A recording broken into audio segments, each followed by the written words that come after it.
बोलो श्री सतगुरु महाराज की, श्री प्राणनाथ प्यारे की।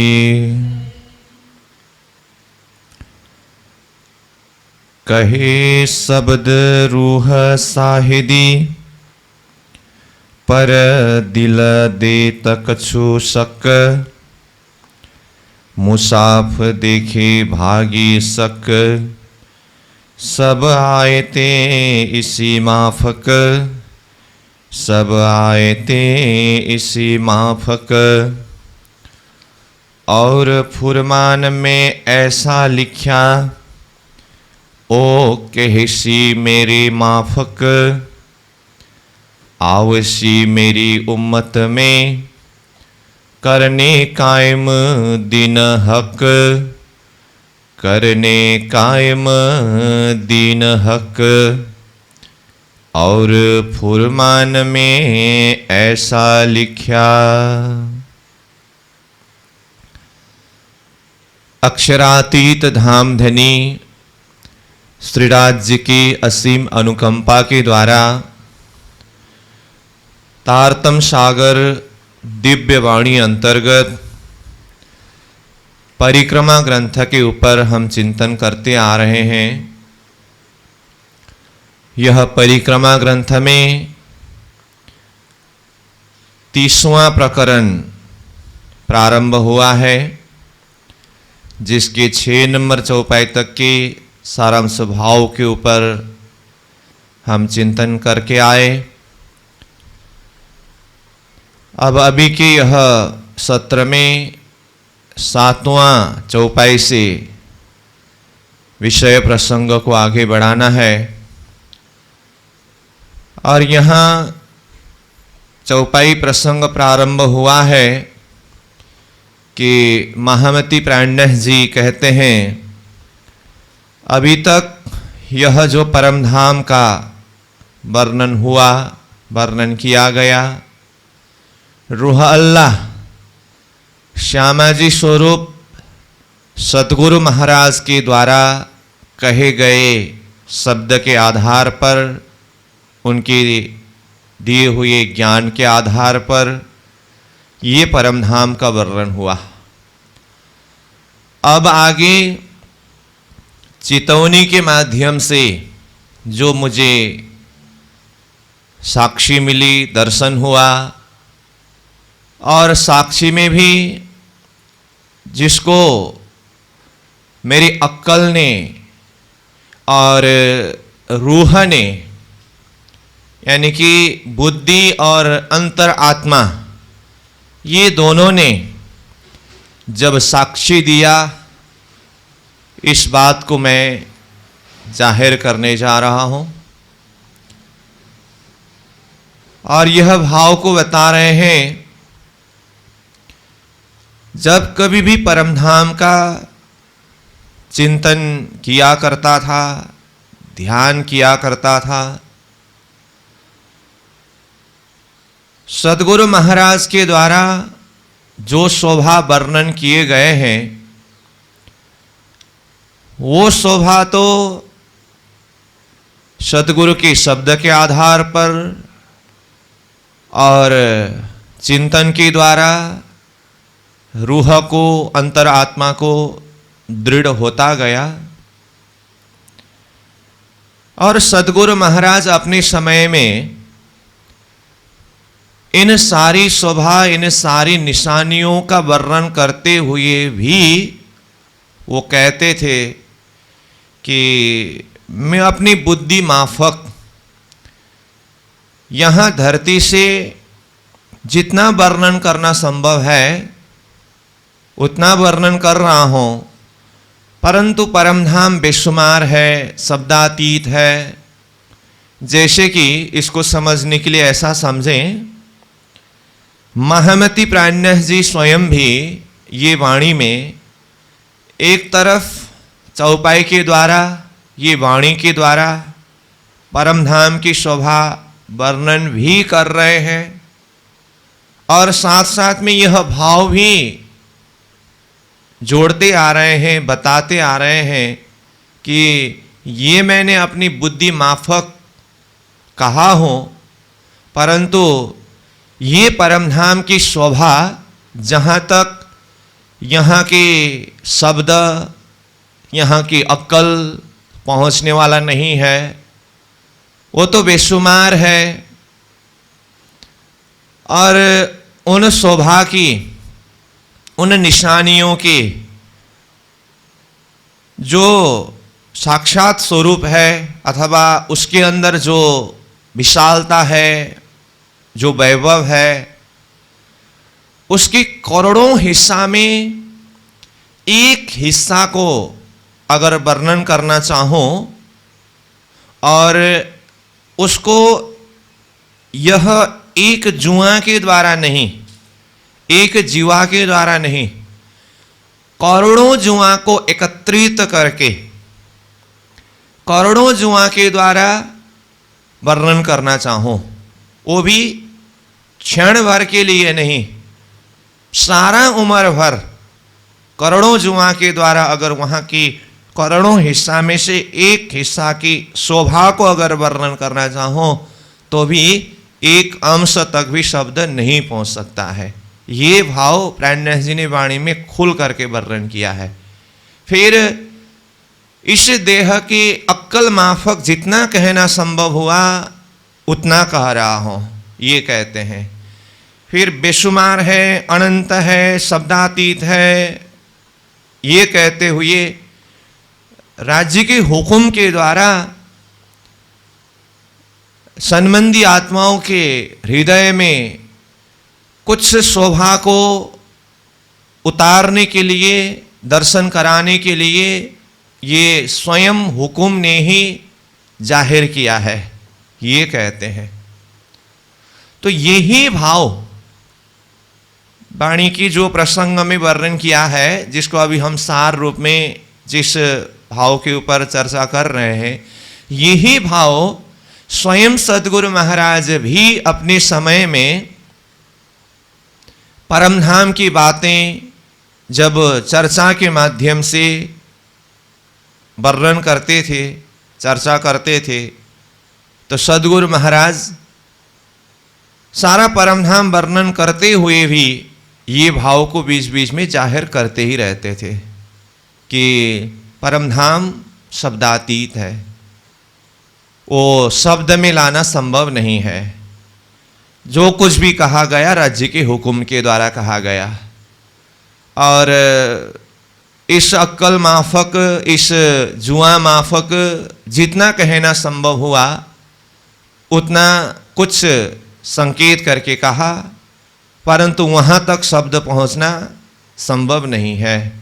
तो ऐसे ऐसे शब्द सद्गुरु महाराज स्वयं भी अपने समय में चर्चा में प्रयोग करते ही रहते थे। तो इसके कारण इंद्रावती आत्मा के हृदय में और यह प्यास और यह भाव जागृत होने लगी। एक तो सद्गुरु महाराज जितने शब्दों के द्वारा जितनी निशानियों का वर्णन कर रहे हैं, मुझे उसका भी प्रत्यक्ष दर्शन करना है। तो इसी भाव से, इसी प्यास से वो साधना करते, चिंतन करते, ध्यान करते डूब गए। समय आने पर वो साक्षात्कार हुआ। फिर इंद्रावती के अंदर ये भाव रहता था कि सद्गुरु महाराज बार बार बीच बीच में कहते थे कि इसके अंदर और विस्तार है, ये तो कुछ निशानियों का ही वर्णन किया गया है। तो लगता था कि वो भी और कुछ जो है वो शोभा भी दर्शन करूं। तो इसीलिए वो और गहराई से चिंतन करते रहे, ध्यान करते रहे। तो करते करते उनको जब परमधाम की शोभा दर्शन हुआ तो कुछ निशानी ऐसे उनको दर्शन में मिला जो सद्गुरु महाराज ने अपने समय में इंद्रावती के समक्ष खोल करके उन निशानियों का वर्णन नहीं किए थे। उसमें से कुछ चौपाई में ही आगे खुलासा करेंगे, तो उसके लिए मैं ये संकेत बता रहा हूँ। तो जब उन निशानियों का दर्शन हुआ तो अब इंद्रावती के अंदर ऐसा लगने लगा, हाँ मुझे ऐसा ही लगता था। कहीं कहीं सद्गुरु महाराज चर्चा करते हुए, वर्णन करते हुए, उस शब्द के द्वारा परमधाम की शोभा को हृदय में धारण करते हुए भी मुझे अंतर आत्मा से ऐसा महसूस होता था कि यहाँ पर इस तरह की शोभा होनी चाहिए, और अक्कल भी वैसा ही होना चाहिए, इस तरह का मांग करता था। फिर बाद में जब दर्शन हुआ तो दर्शन के समय में इंद्रावती को वही मिला जो वो चिंतन में वो शोभा को विचार करते थे, अथवा ऐसा होना चाहिए करके वो एक भाव वहां प्रकट करते थे। तो इस प्रसंग में आगे चौपाई में आएगा, अब इतना हुआ तो थोड़ा खोल करके ही बता दो क्योंकि वो पहले भी आया है। तो जैसे कि सद्गुरु महाराज ने धाम दरवाजा के आगे 3 चबूतरा का वर्णन किया।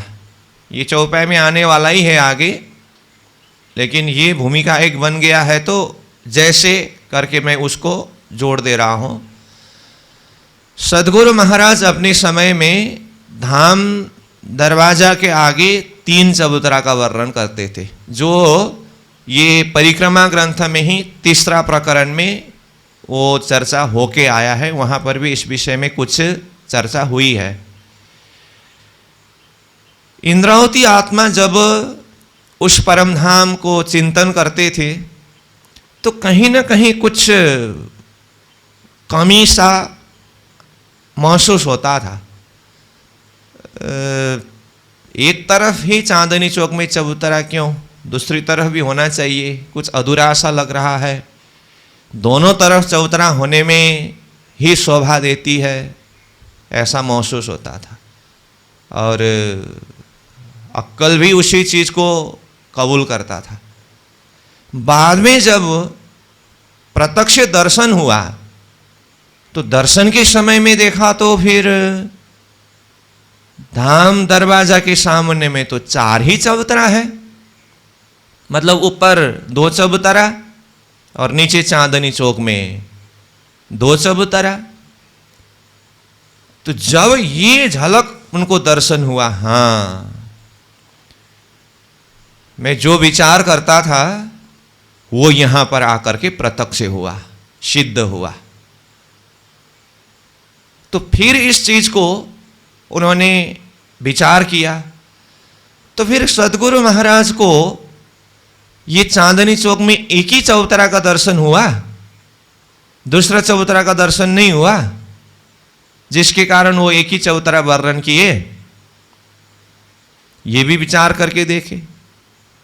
फिर उनको महसूस हुआ कि ऐसा नहीं, सद्गुरु स्वरूप को धाम दरवाजा के सामने में 4 चबूतरा का ही दर्शन हुआ है, अथवा चांदनी चौक में 2 चबूतरा का ही दर्शन हुआ है, परंतु धनी ने मेरे समक्ष 3 चबूतरा का ही वर्णन करके मुझे समझाए। ऐसा क्यों किया? मेरी परीक्षा के लिए, कि मेरे कहे हुए शब्द से ही परमधाम का चिंतन करने से नहीं चलेगा। इंद्रावती को खुद अपनी नजर से भी दर्शन करना चाहिए। और इंद्रावती को परमधाम दर्शन हुआ नहीं हुआ, ये प्रमाण क्या है? सद्गुरु महाराज स्वयं भी अगर उनका परीक्षा करना चाहे कि इंद्रावती को परमधाम साक्षात्कार हुआ नहीं हुआ, इसके लिए निशानी प्रमाण क्या है?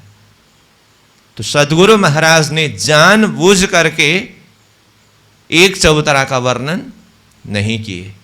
जो इंद्रावती को दर्शन हुआ तब उनको ये पता चला कि धनी ने मेरे परीक्षा के लिए एक चबूतरा का वर्णन छोड़ दिए है। नहीं तो एक बालक की साधारण बुद्धि भी विचार करते समय चांदनी चौक, 166 मंदिर का समचौरस होना, बीच में गली रास्ता होना और चांदनी चौक का ज़मीन दोनों तरफ बराबर होना, और दक्षिण की तरफ बीच में एक चबूतरा, फिर वहाँ हरे वृक्ष होना, उत्तर की तरफ खाली होना। एक साधारण बालक की जैसी बुद्धि भी इसको कुछ कमी तो महसूस करेगा ही। तो सद्गुरु महाराज को ये पता न हो ऐसा तो हो ही नहीं सकता। इसलिए मेरी परीक्षा के लिए धनी ने ये उत्तर दिशा की तरफ जिस चबूतरा में लाल चबूतरा है वो वर्णन किए बिना छोड़ दिया। तो मैंने अपनी नज़र से दर्शन किया, मैं परीक्षा में पास हो गया। अब सद्गुरु महाराज स्वयं भी अगर विचार करके देखे तो हाँ, इंद्रावती के लिए मैं थोड़ी सी एक परीक्षा के लिए निशानी छोड़ रखा था, तो ये 4 चबूतरा जाहिर कर रहा है, इसका मतलब इनको परमधाम साक्षात्कार हुआ। तो ये है भाव। तो बात इस चीज को यहां सिद्ध करना है। तो इससे अगले कक्षा में हम प्रारंभ की चौपाई से, यानी कि चौपाई नंबर 1 से ये 6 नंबर तक चर्चा कर रहे थे। तो यहाँ पर यही भाव के लिए भूमिका बन रहा था। तो वही भाव निरंतर आगे 7 नंबर से होते हुए कुछ ये भूमिका बनने के बाद फिर वो बात प्राणनाथ जी चौपाई में ही जाहिर करेंगे। तो इसके लिए पुनः ये जैसे ये 5 नंबर 6 नंबर की तरफ जो आया हुआ चौपाई के भाव को देखें तो यहाँ पर इसलिए बताएं कि धनी की कृपा के द्वारा, धनी की मेहर के द्वारा ये जैसे जैसे आयत यानी कि चौपाई वाणी अलग अलग ग्रंथ अवतरण होता गया, और उसमें विशेष करके 5 नंबर चौपाई और 6 नंबर चौपाई में ये भाव बताए कि शब्द जाहिर होता गया, लेकिन मैंने फुरमान को भी नहीं देखा था और सतगुरु ने भी इस विषय में हकीकत नहीं कहा था। मतलब 5 नंबर के 3रे चरण और 4थे चरण के भाव में बता रहा हूँ। तो यहाँ कहा, बिना फुरमान देखे कहे ना हादिए कही हकीकत। मैं फुरमान भी नहीं देखा था और ये कतीब ग्रंथ के विषय में हादी सदगुरु महाराज ने भी इतना खोल करके विषय को जाहिर करके नहीं कहा था। लेकिन वाणी सनंद वाणी के रूप में अवतरण होती गई। अंतरात्मा से विश्वास है कि धनी की कृपा के द्वारा ही ये वाणी अवतरण होती जा रही है। फिर भी कहीं ना कहीं थोड़ी सी एक संशय जैसा बना रहता था कि जैसे वाणी की अवतरण हुई है वास्तव में क्या ऐसा ही है करके।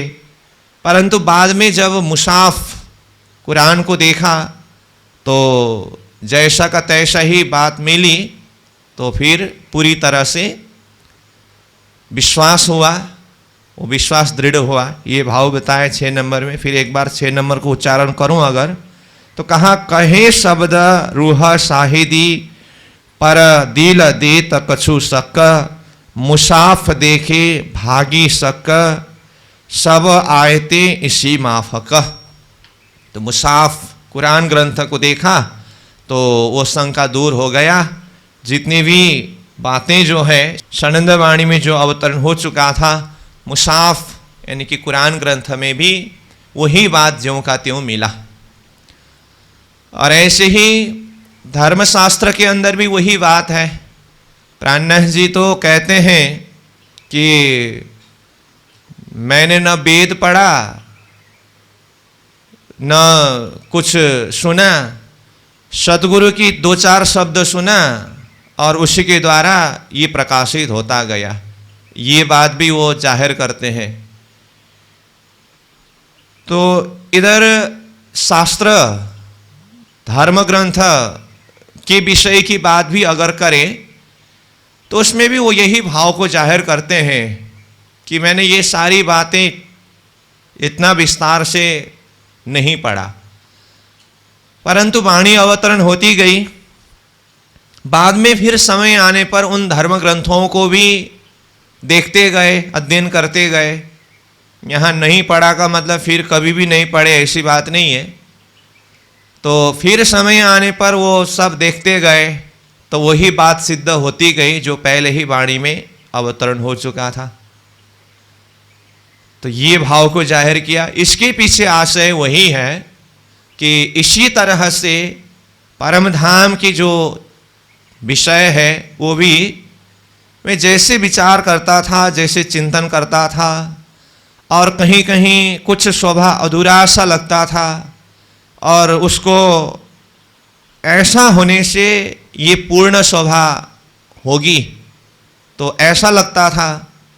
तो बाद में जब परम धाम प्रत्यक्ष हुआ, दर्शन हुआ, तो वहाँ पर वैसा ही शोभा पाया। और वो मेरी जो विचार है, मेरा जो चिंतन है, वो सही सिद्ध हुआ। ये भाव वो जाहिर करना चाहते हैं, तो उसके लिए ये एक भूमिकात्मक हिसाब से बता रहे हैं। तो अब इतना दिल दिमाग में रख के चलेंगे तो बात सारी खुलासा होगी, हम ऐसा विश्वास रखते हैं। तो अब 7 नंबर चौपाई को देखते हैं। और फुरमान में ऐसा लिखा, ओ कहसी मेरे माफक, आवसी मेरी उम्मत में, करने कायम दीना हक। अभी तक जो एक भूमिकात्मक प्रसंग जो मैं बताया ना, ये तो थोड़ा ओवरऑल प्रसंग को सार खींच करके यहाँ कहना ये चाहते हैं करके एक सार रूप में बताया। बाकी ये 7वां चौपाई सीधा देखें तो 6 नंबर चौपाई से जो प्रसंग भाव चल रहा है वही निरंतर जुड़ रहा है। तो यहाँ कहा कि और फुरमान में ऐसा लिखा। फुरमान यानी कि कुरान, कुरान ग्रंथ में ऐसा लिखा। क्या लिखा? वो कहसी मेरे माफक। अब यहाँ पर वो और मेरे कहने वाले कौन है, ये विचार करना होगा। मेरे मतलब फुरमान ग्रंथ देने वाले कौन है? रसूल मोहम्मद साहिब। और रसूल मोहम्मद साहिब कौन है? स्वयं धाम देने की आवेश शक्ति लेकर के आए हैं, रास लीला खेल के आए बरा रब श्याम। हम ये तो बार बार चर्चा कर रहे हैं। एक तो वो स्वयं तृतीय स्वरूप में पधारे हुए हैं, और 40 वर्ष की उम्र में वो खुदा का पूर्ण स्वरूप जो चौथे आसमान अर्शजीम में विराजे हुए अमृत सूरत खुदा का दर्शन किए। शरीयत हकीकत मार्फत परक 30,000 90,000 हरफ खुदा ने उनको सुनाए, बताए। शरीयत को जाहिर करने का हुक्म किया। हकीकत कोई योग्य पात्र मिले तो लिख करके छोड़ देना, इतना संकेत किया। मार्फत जाहिर करने के लिए कयामत के दिन मैं खुद आऊंगा, ये खुदा ने रसूल को कहा। अब रसूल मोहम्मद साहिब ने अपने समय में शरीयत जाहिर किया, हकीकत अली फतिमा को लिख करके छोड़ दिया, कुछ संकेत किया, और वो हकीकत के मजल के अंदर ही खुदा ने जो कहा था ना मार्फत के लिए, ये कयामत के दिन मैं खुद आकर के जाहिर करूंगा, इसको बिल्कुल अपने दिल के अंदर ही सीमित रखना, दिमाग तक भी आने मत देना। सामने वाला को जाहिर करने की तो बात कभी कल्पना भी मत करना। क्यों? क्योंकि ये बात समझने वाले अभी है ही नहीं। ये मार्फतीय बात है ना, वो तो अरस की रूहें, परमधाम के ब्रह्म आत्माएं, उनके लिए है। और रसूल मोहम्मद साहिब के ज़माने में तो अरस की रूहें यानी कि परमधाम की ब्रह्म आत्मा तो आई ही नहीं थी। इसीलिए जिसके लिए ये मार्फतीय बात है वो तो अधिकारी अभी खेल में उतरे ही नहीं। वो कब उतरेंगे? कयामत के दिन, 10वीं 11वीं 12वीं सदी के समय में। तो जब ये अरस की रूहें, परमधाम की ब्रह्मा आत्माएं खेल में उतरेंगे तो उस समय में धामधनी स्वयं को भी आना होगा। तो वो धामधनी कुरान ग्रंथ के हिसाब से उन्हें आखिरी जमाने का खावंद अथवा आखिरी इमाम अथवा काजी, काजी मतलब कजा करने वाले। कजा मतलब क्या है? न्याय करने वाले, सबके अपने अपने कर्म अनुसार फल प्रदान करने वाले, न्याय करने वाले। तो न्याय करने वाले न्यायाधीश, तो ऐसे ही कजा करने वाले काजी। तो चाहे उन्हें काजी कहिए, चाहे आखिरी जमाने का खाबंद। आखिरी जमाने का खाबंद मतलब अंतिम जमाने का खाबंद मतलब मालिक, स्वामी, वो जाहिर होंगे, ऐसा कहा था। इसीलिए रसूल मोहम्मद साहिब ने खुदा के उस वचन के आधार पर अपने समय में उन्होंने ये भविष्यवाणी किया कि मेरे जाने के 1000 साल बाद में आखिरी मोहम्मद, उन्होंने अपने शब्द में मेरे भाई ये शब्द प्रयोग किया।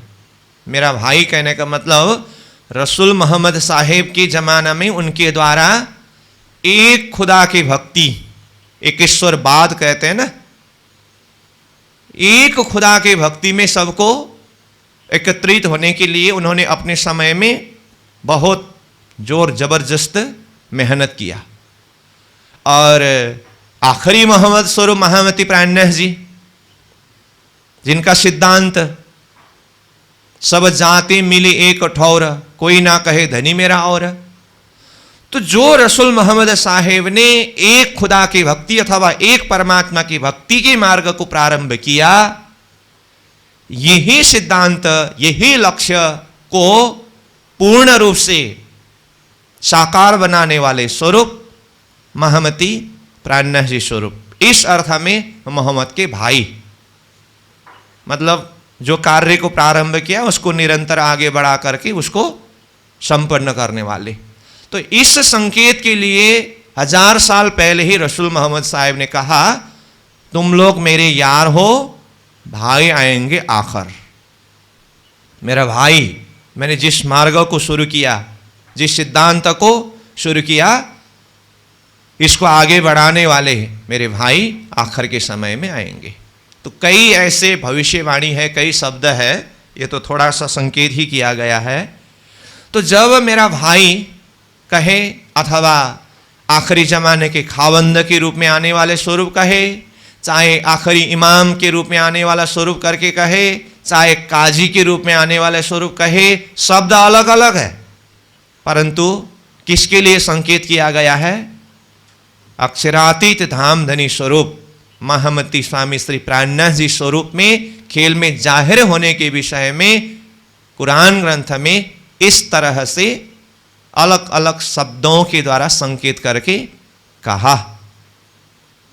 ठीक है। और इधर वेद शास्त्र के अंदर अपनी प्रकार की भाषा में भविष्यवाणी किया है, संकेत किया है। तो उस बात को यहां कहते हैं, और फुरमान में ऐसा लिखा, मोहम्मद साहिब के द्वारा फुरमान कुरान में ऐसा लिखा है कि वो मतलब कौन?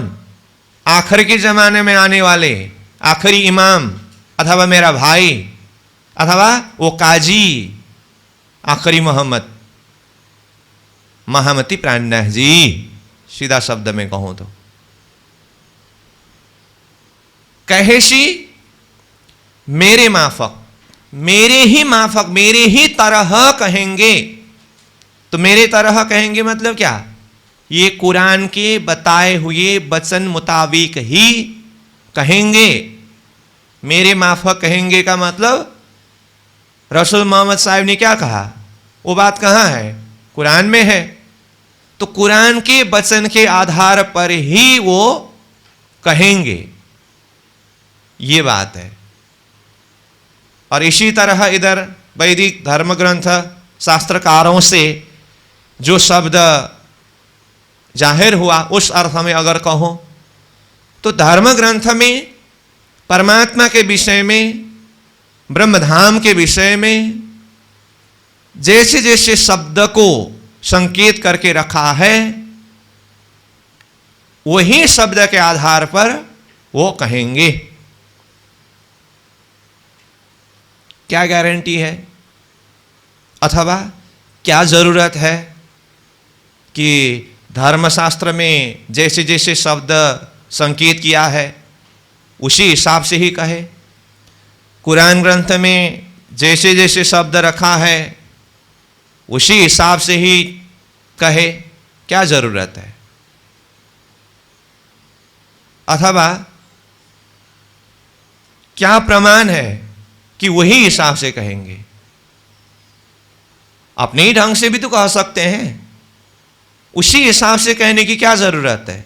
एक तो, और उसी हिसाब से कहेंगे, क्या भरोसा है? इतना दृढ़ता के साथ में बोल रहे हैं, 1000 साल बाद में आने वाले के लिए अभी सैंक्शन कर दिया है, वो कहे सी मेरे माफक। इतना दृढ़ विश्वास कैसे कर पाए वो? इसीलिए कर पाए कि ये फुरमान में कहने वाले कौन है? फुरमान में ये शब्द रखने वाले कौन है? स्वयं खुदा है।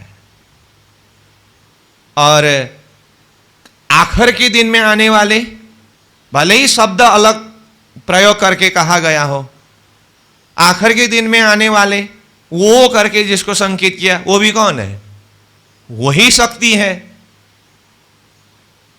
भेष बदला हुआ है। भेष मतलब बाह्य आवरण, देह बदला हुआ है। अंदर की तत्व देखें तो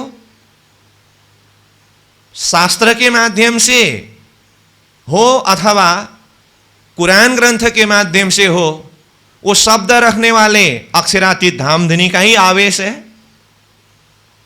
और आखिर के समय में आकर के ये सारी बातें हकीकत मार्फत खोलने वाले वो भी अक्षरातीत के ही आवेश है। तो मैंने अभी क्या कहा हूं और आगे मेरी योजना क्या है, ये वो नहीं जानते। जानते हैं ना, मैंने अभी क्या कहा, ये कहने के पीछे मेरा योजना क्या है, तो ये वो जानते हैं ना। इसीलिए वही अक्षरातीत के आवेश के द्वारा पहले शास्त्रकारों को माध्यम बना करके शास्त्र में शब्द रखा गया, रसूल मोहम्मद साहिब को माध्यम बना करके कुरान ग्रंथ में शब्द रखा गया, और वही अक्षरातीत की योजना में जब ब्रह्मात्माएं खेल में उतरेंगे उस समय में मैं खुद भी खेल में जा करके मैंने ही अपने आवेश के द्वारा जो पहले वेद में, शास्त्र में, कुरान में जो शब्द रखा हो उसके आधार पर अपनी बात को पूरी तरह से खुलासा करके समझाऊंगा और ब्रह्म सृष्टियों को जगा करके परम धाम ले आऊंगा। ये है बात। तो इसीलिए तो चौपाई में कहा ना, कलाम, अल्लाह या हदीस, शास्त्र, पुराण या वेद, ये सब सुख मोमिन ले वही हक रसना का भेद। तो कलाम, अल्लाह या हदीस, फुरमान, कलाम, अल्लाह या हदीस शब्द वो चौपाई में जो है वही तो ये चौपाई में, ये चौपाई मतलब 7 नंबर के पहला चरण में फुरमान शब्द आया ना, वही तो है। और शास्त्र, पुराण या वेद, शास्त्र हो, पुराण हो, वेद हो, ये सारा ग्रंथ किसकी जुबान से, किसकी रचना से आया है? हक रचना का भेद कहा ना, हक की रचना के द्वारा, मतलब हक के ही आवेश के द्वारा ये शब्द आया है। अब हक की रचना के द्वारा आया है करके कहने से फिर सब मत समझना। अब शास्त्र के अंदर तो कितने सारे शब्द भरा पड़ा है, कुरान के अंदर भी कितने सारे शब्द भरा पड़ा है, जिन शब्दों के द्वारा आत्मा, परात्मा, परमात्मा, परमधाम के विषय में संकेत करके कहा गया। ये विषय जो है वो हक्क रचना का वेद है। वेद में 1,00,000 मंत्र है, 80,000 मंत्र कर्मकांड संबंधी है, 16,000 मंत्र उपासना संबंधी है, 4,000 मंत्र ज्ञान संबंधी है, और वो ज्ञान संबंधी जो मंत्र है उसको उपनिषद कहते हैं। हाँ, वेद का निचोड़ उपनिषद। निचोड़ कहने का मतलब निष्कर्ष, जो ज्ञान पक्ष। तो 1,00,000 मंत्र के बाजार में ज्ञान पक्ष कितना है? 4,000 मंत्र है। तो जब ये उपनिषद विषय के ऊपर हम चिंतन के लिए चित्तवृत्ति को एकाग्र करते हैं ना, तो वहां तक जाने के लिए वही वेद का बताया हुआ 80,000 कर्मकांड संबंधी मंत्र, उससे ऊपर उठना होता है। 16,000 उपासना परक मंत्र, उससे ऊपर उठना होता है, तब जाकर के उपनिषद में पहुंचते हैं। और जिस ज्ञान परक मंत्र है उसके द्वारा सिर्फ और सिर्फ जीव और ईश्वर अथवा आत्मा और ब्रह्म, बस इतने ही विषय में बात किया है, उसके अलावा बाकी कुछ नहीं है। तो कहने का अर्थ, वेद कहने से नॉर्मली कर्मकांड का ही विस्तार है। और उसी वेद के अंदर जब उपनिषद खंड में चले जाएंगे ना हम, वहां पर सिर्फ और सिर्फ आत्मा और ब्रह्म के विषय की ही बात है। ये प्रसंग में क्यों जोड़ दिया? हक्क रचना का भेद करके यहां जो शब्द आया है ना, ये कह करके फिर जितने भी शास्त्र में शब्द है वो सब में हक्क रचना ये प्रयोग नहीं होगा। वो विज्ञान परक। अब वेद तक की बात तो ज्ञान तक की बात है, और तारतम्य क्या है? विज्ञान है। तो ज्ञान के द्वारा भी जहां वो विज्ञान परमधाम, कुरान के शब्द में कहे तो मार्फत, वो मार्फतीय संकेत जो है, वो विज्ञान के लिए जो संकेत किया गया है, तो ऐसे शब्द जो है वो शब्द है जो फुरमान के रूप में जाहिर हुआ अथवा शास्त्र पुराण वेद के रूप में जाहिर हुआ। वो शब्द हक्क रचना का भेद है। उन शब्दों को लेना होगा। तो इस प्रसंग को यहां जोड़ने का आशय क्या है?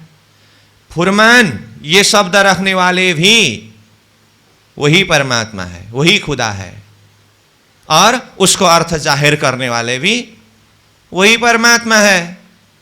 इस अर्थ में ये दृढ़ता के साथ में कह रहे हैं। मैंने कहा ना कि क्या जरूरत है कि फुरमान में जो कहा है वही कहना, और भरोसा क्या है कि फुरमान में जो कहा है आखिर के समय में आकर के वो वही कहेंगे, क्योंकि फुरमान कहने वाले भी वही शक्ति है और जाहिर करने वाले भी वही शक्ति है।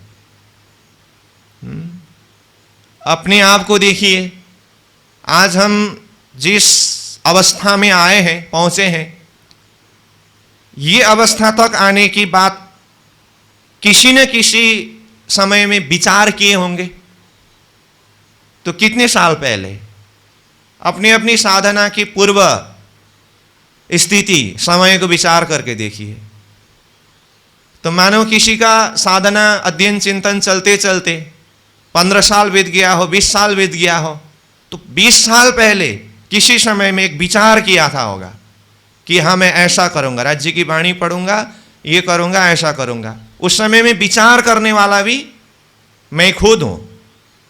और आज मेरे से जो कुछ हो रहा है, राज्य की कृपा, गुरु कृपा, आशीर्वाद, वो तो है, परंतु अपने विचार के हिसाब से देखें तो उस समय में विचार करने वाला भी मैं हूं, और आज जो कर रहा हूं ये करने वाला भी मैं हूं। आज जो मैं विचार कर रहा हूं, आज से 40 साल बाद में भी अगर कुछ करना हो तो वो करने वाले मैं खुद हूं। इसीलिए मैं दृढ़ता के साथ में ये कह सकता हूं कि मैं ऐसा करूंगा अथवा मेरे द्वारा भविष्य में ऐसा होगा।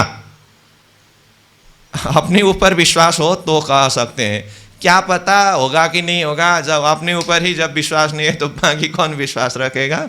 इसलिए अपने ऊपर तो विश्वास होना चाहिए। अगर जिसको विश्वास है तो ये अभी ही एकदम भरोसा के साथ में कह सकते हैं। तो इस भाव से देखना होगा जी। वो कहेसी मेरे माफक, आवशी मेरी उम्मत में, मेरी ही जमात में आएंगे वो। हाँ, उम्मत मतलब जमात, मेरी जमात में आएंगे। इसलिए कहा ना, तुम लोग मेरे यार हो, भाई आएंगे आखिर। मेरा भाई तो मेरी ही जमात में आएंगे। करने कायम दीन हक, तो क्यों आएंगे? महामती प्राणनाथ जी के लिए संकेत किया है ये। तो क्यों आएंगे वो? करने कायम दीन हक। हक शब्द का अर्थ यहां पर सच्चा,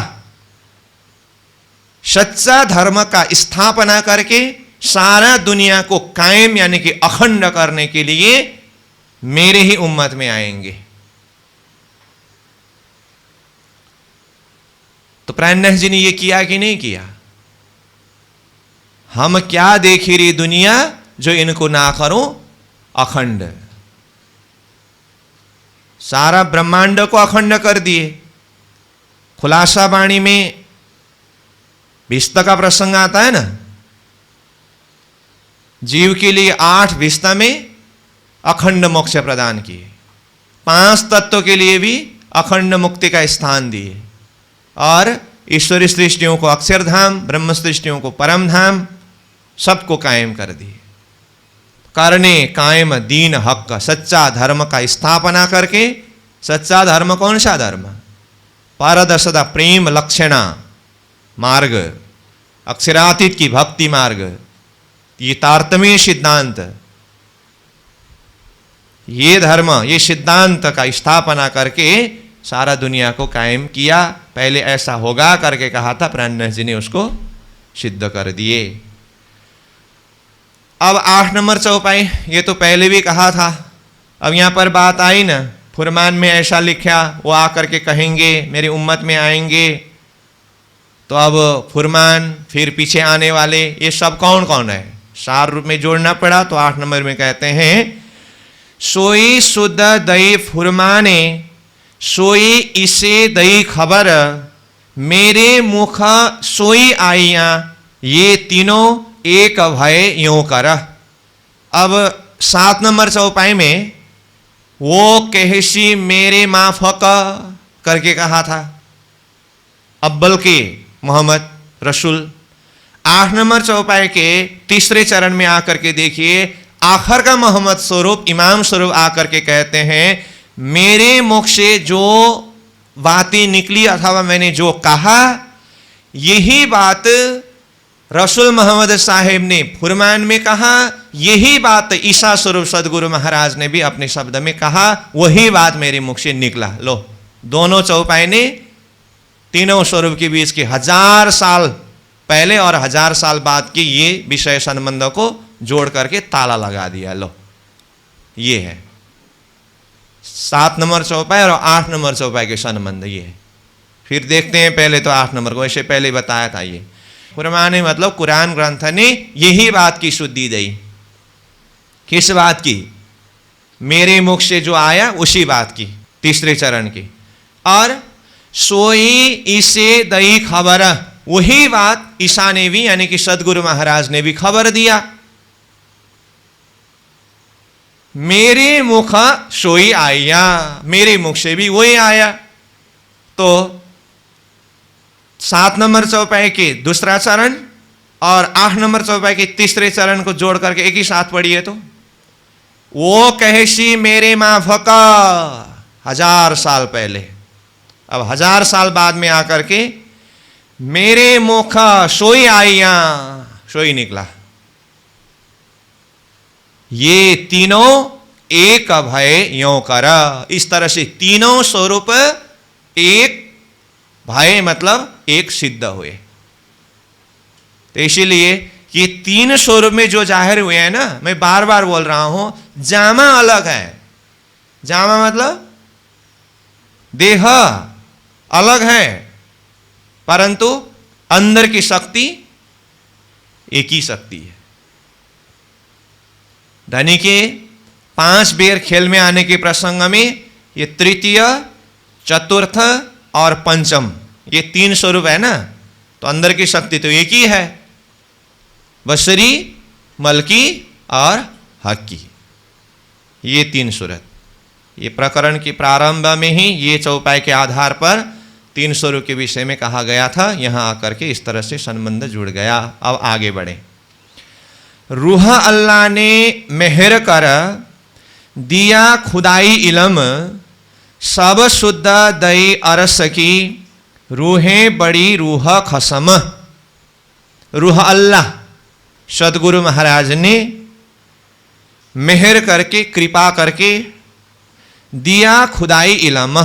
खुदाई इलम मतलब परम धाम का ज्ञान, ब्रह्म ज्ञान, तारतम ज्ञान दिया, प्रदान किया। ये भी विचार करने की बात है। परिक्रमा ग्रंथ कहां पर अवतरण हो रहा है? पद्मावतीपुरी धाम में।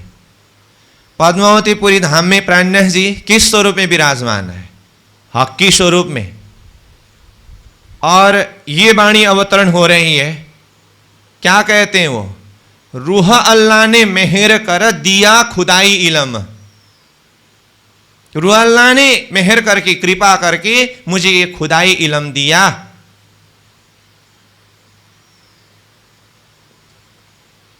तो इसलिए कहते हैं कि शिष्य अपनी जगह में जितने भी बड़ा हो, जितने भी श्रेष्ठ स्थान में पहुंचे, लेकिन अपने गुरु के आगे शिष्य शिष्य ही होते हैं।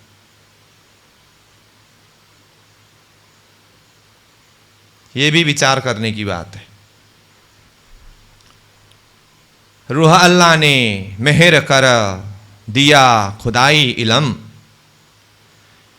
सब शुद्ध दई अरस की, परम धाम की सारी शुद्धि दिया। सदगुरु महाराज ने मुझे किस किस विषय में शुद्धि दिया? रूहें 12,000 ब्रह्म प्रियाएं, बड़ी रूह श्यामा जी महारानी, खसम प्रियतम धामधनी श्रीराज जी के विषय में सब शुद्धि दिया। सब काम भय उम्मत के, देखे हक का फुरमान, सोई इलम दिया रूह अल्लाह, मैं लई नसीहत तीनों पहचान। अब देखिए, सदगुरु महाराज ने अपने समय में जो ज्ञान दिया, सदगुरु की मुखारविंद से वो ज्ञान उतरता गया, मैं सुनता गया, चित्त में धारण करता गया, ऐसे ही चलता रहा। मैंने न कभी फुरमान खोल करके देखा, न कभी वेद शास्त्र खोल करके देखा, बस सदगुरु के वचन के ऊपर विश्वास करते, श्रद्धा रखते, सुनते, चित्त में धारण करते, ऐसे ही चला। बाद में समय आने पर जब अन्य धर्म ग्रंथों को खोल करके देखा, मिलाया, विचार किया, तो सारी वही बात है जो सदगुरु महाराज अपने समय में उपदेश के द्वारा, ज्ञान चर्चा के द्वारा कहते थे, समझाते थे। तो कहने का अर्थ,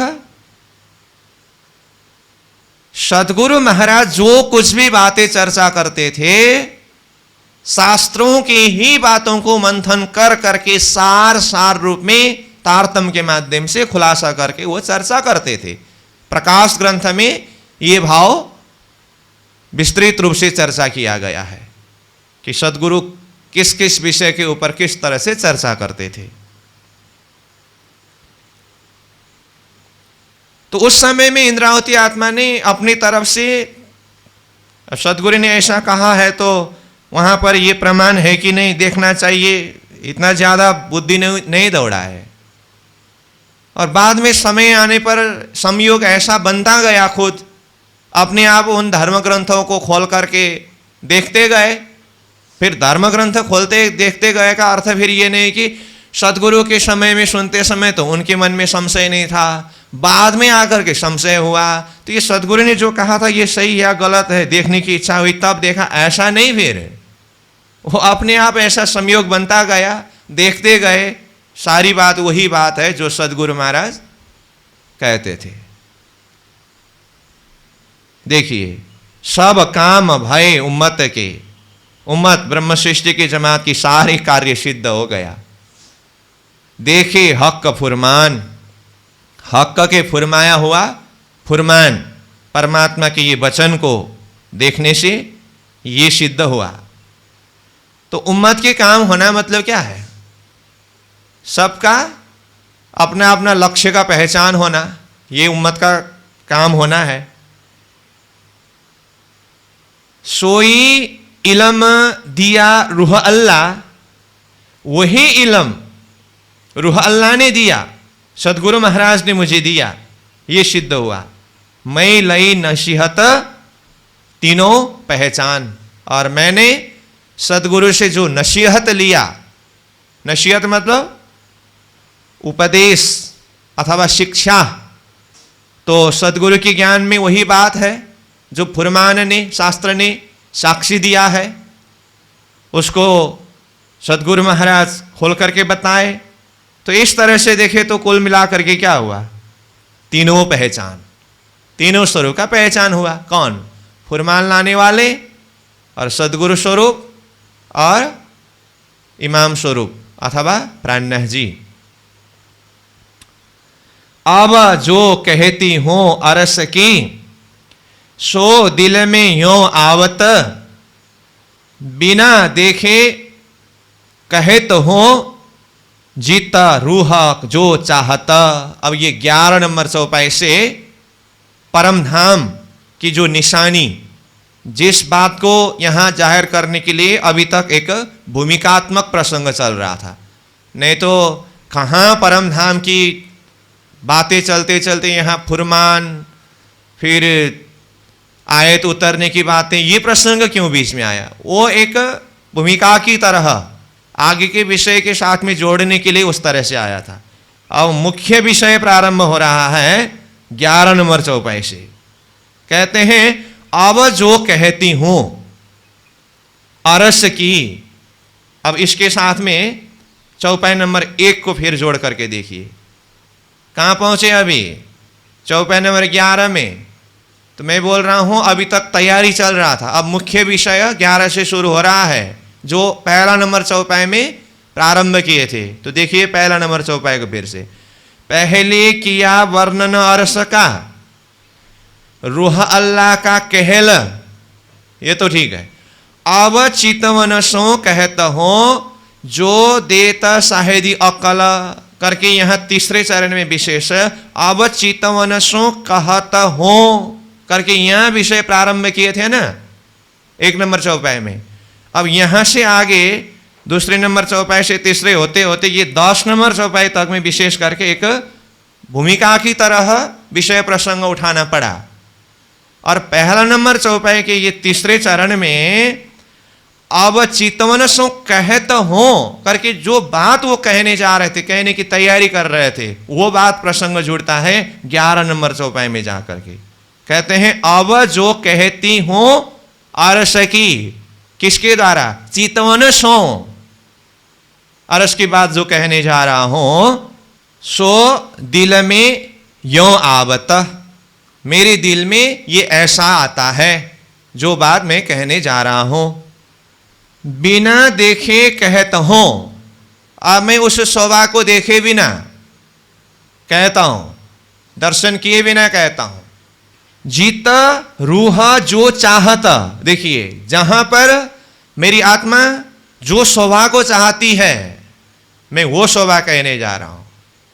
अब देखिए तो आगे इतने सारी प्रसंग बीच में जोड़ने में कारण यही था। तो यहां क्या कहा, बिना देखे कहता हूं, मैं देखे भी नहीं कहता हूं। किसके बल पर, जीता रूह जो चाहता, जहां पर मेरी रूह जैसी शोभा चाहती है वैसा मैं कहने जा रहा हूं।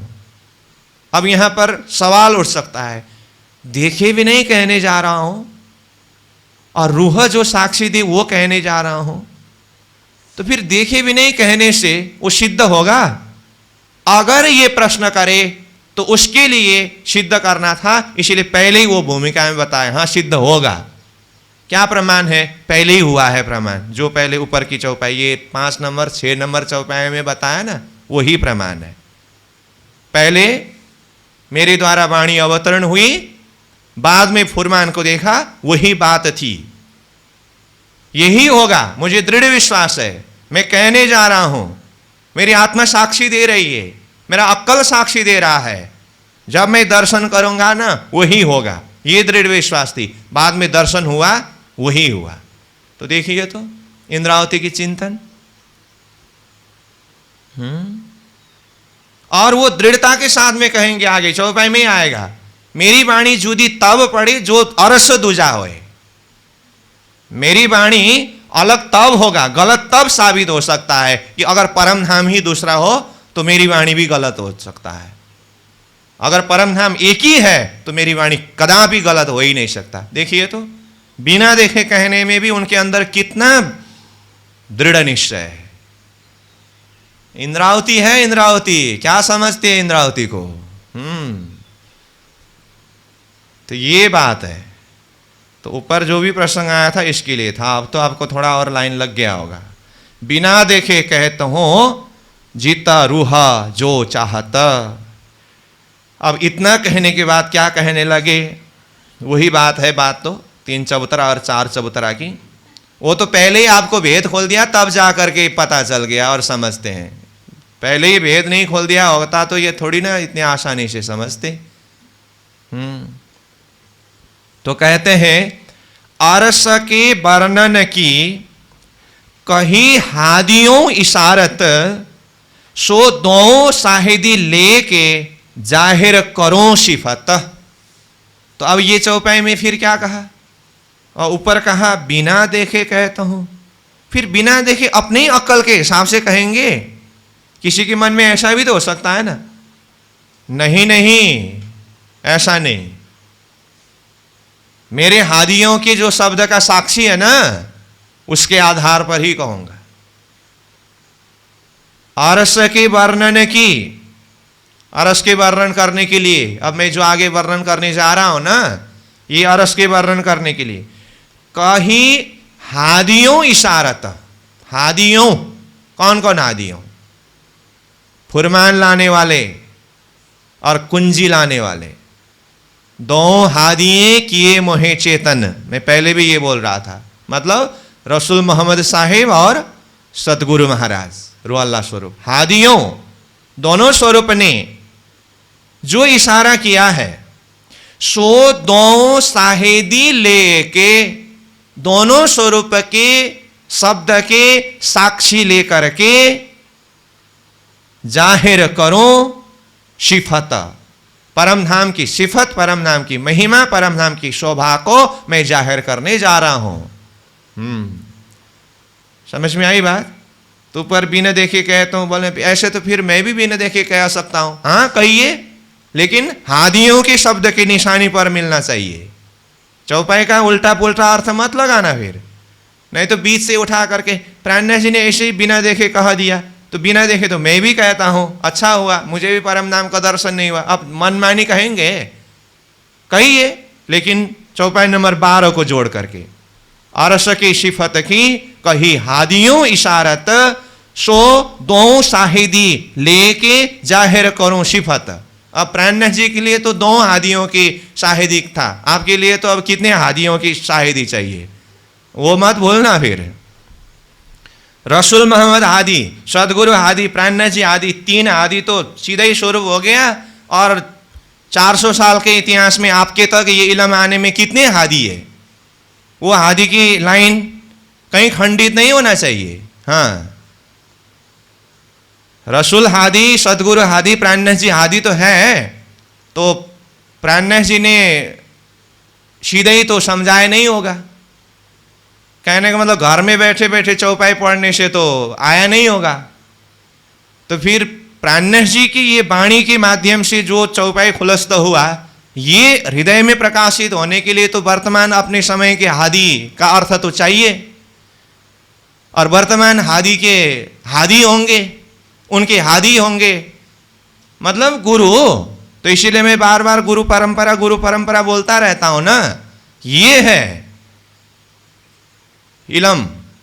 तो ये सारी हादी को लाइन में रखिए और उसके बाद अपने विचार से परम नाम वर्णन करना शुरू करिए। वो अधिकार है, लेकिन हादी की लाइन से एक इंच भी दायां बायां होकर के अपनी अक्ल लगाने का अधिकार बिल्कुल ही नहीं है।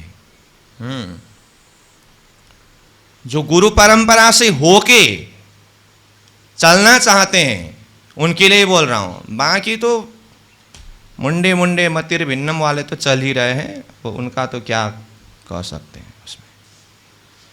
तो क्या कहा 12 नंबर चौपाई में, अरस के वर्णन की कही हादियों इशारत, सो दो साहिदी लेके जाहिर करो सिफत। दोनों हादियों के शब्द के साक्षी को लेकर के मैं परमधाम जाहिर करने जा रहा हूं। मेरी बाणी जुदी तो पड़े, जो वतन दूसरा होए, कहे हादी बल माफक, उरे सिफत सब कोए। लो, यही है चौपाई। तो इतना दृढ़ता के साथ में कह रहे हैं, कहते हैं मेरी वाणी जुदी मतलब अलग, अलग तब होगा अथवा गलत तब साबित होगा जो मैं कहने जा रहा हूं। जो वतन दूजा होए, परमधाम अगर दूसरा हो तो मेरी वाणी अलग हो सकता है। परमधाम एक ही है, तो जिस परमधाम को रसूल ने संकेत किया, जिस परमधाम को सदगुरु महाराज ने जाहिर किया, और उसी परमधाम को मैं अपने चिंतन के द्वारा जो दर्शन हुआ उसको जाहिर करने जा रहा हूं, खुलासा करने जा रहा हूं। तो परमधाम एक ही है, तो मेरी वाणी भी सही साबित होगा। मेरी वाणी जुदी तो पड़े, जो अरस दूसरा होए, कहे हादी बल माफक। हादी के इलम के बल के माफक कहने जा रहा हूं। उरे सिफत सब कोए, ये जितने भी सिफत है, परमधाम की सिफत, परमधाम की महिमा, वैभव, जो कुछ भी है, हादी के शब्द के द्वारा मेरे उरे, मेरे हृदय में बसे हुए हैं अथवा हृदय में चुभा हुआ है। तो वही शोभा को मैं अपने चित्तमुनि के द्वारा कहने जा रहा हूं। तो यहां देखिए, तो अपने चिंतन के द्वारा जो दर्शन हुआ उसको जाहिर करने जा रहे हैं, परंतु बिल्कुल हादियों के वचन को सामने में आधारशिला के रूप में खड़ा करके। ये है परंपरा। हादी के वचन के द्वारा हृदय में इतना दृढ़ है, उसी के आधार पर ये जाहिर करने जा रहे हैं। तो आगे 14 नंबर चौपाई में कहते हैं, बेशुमार बुजरगी अरस की, नेक कहूं अक्ल माफक, ये रूहे निके जानत है, जो अपार अरस है हक। बेशुमार, परमधाम बेशुमार है, ये तो बार बार कह रहे हैं। बुजरगी श्रेष्ठता, अरस की मतलब परमधाम की, परमधाम की श्रेष्ठता यानी कि परमधाम की वैभव, परमधाम की ये खजाना बेशुमार है, वो शब्द में वर्णन करना संभव नहीं है। नेक कहो अक्ल माफक, अपनी अक्ल माफक जितना कहना संभव है उतना मैं कहने जा रहा हूं। ये रूहें नीके जानत है, अंतरात्मा अच्छी तरह से इस बात को जानती है कि जो अपार अरस है हक, हक परमात्मा के ये अरस परम धाम अपार है, इसका कोई पारवार ही नहीं है, बेशुमार है। ये अंतरात्मा अच्छी तरह से जानती है, फिर भी अपार अपार करके अब चुपचाप बैठ नहीं सकता, तो कुछ अक्ल माफक कहने जा रहा हूं। तो इसका अर्थ क्या हुआ?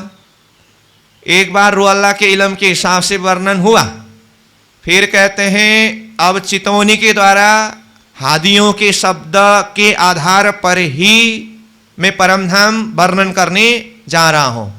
तो फिर पूरा वर्णन करेंगे, ऐसा भी तो हो सकता है ना। तो पहले ही बता दिए परमधाम बेशुमार है, परमधाम की खजाना बेशुमार है। मेरी अंतरात्मा ये जानती है कि अपरंपार है, होते हुए भी अकल माफक जितना संभव है उतना कुछ जाहिर करने जा रहा हूं। तो इस तरह से एक भूमिका बना करके अब आगे धीरे धीरे फिर परमधाम को जाहिर करेंगे। तो 14 नंबर चौपाई तक हुआ, फिर आगे किस तरह से जाहिर करेंगे वो आगे हम चिंतन करते जाएंगे। तो अभी यहीं पर विश्राम करेंगे। बेशुमार बुजुर्गी अरस की, नेक कहूँ अकल माफक, ये रूहें निके जानत है, जो अपार अरस है हक, जो अपार अरस है हक। बोलो श्री प्राणनाथ प्यारे की प्रणाम।